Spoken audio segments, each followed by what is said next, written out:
being able to reach somebody and to engage them and to see the happiness and the presence of mind that they have in those moments is really crucial, and it's very fulfilling. When I start a session, especially with somebody with dementia, I never know how they're going to respond, because they could be scared, they could be agitated. So here's this woman who initially was startled, but I played a song that I knew she knew. Then it's like it clicked and she smiled. She not only started singing, she started clapping her hands, she started tapping her foot. Eventually, she even got up and started dancing.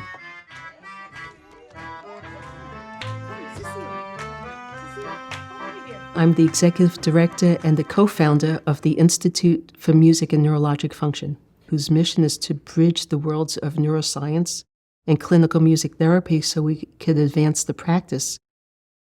I've been working in the field since 1978. Back then, there wasn't much written about music in the brain. In fact, neuroscience and cognitive neuroscience was just still in its infancy. During my clinical internship, I was first assigned to a ward of people who had dementia.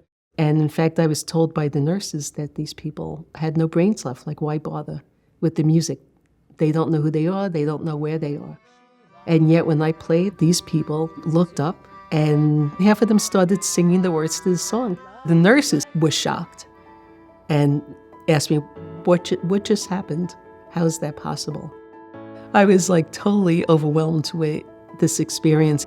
And from that moment on, I couldn't stop trying to figure out how to not only understand what was going on, but to then advocate for all these people who had been written off.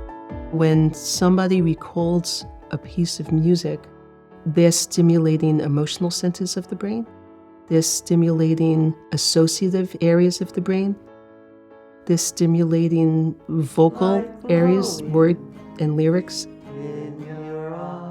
They're stimulating movement. Almost every network in the brain is engaged. Because of that, we have a very positive tool that allows us to not only reach somebody in that moment, but then also sustain those responses over time. Back in the early 90s, one of our patients was admitted to the nursing home. He had dementia.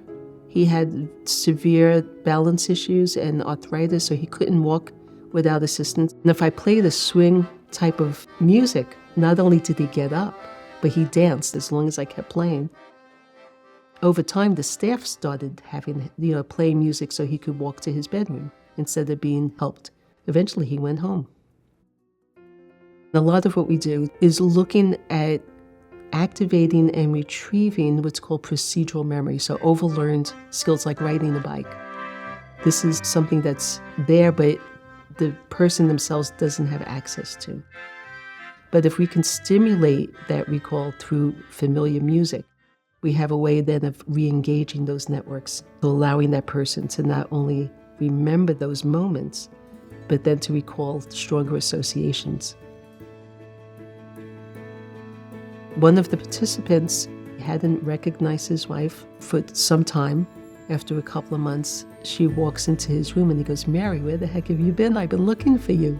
And she was startled because she hadn't heard him say her name for years. There's so many aspects to the work that I do that touches so many people, and that in and of itself is why I enjoy coming to work every day.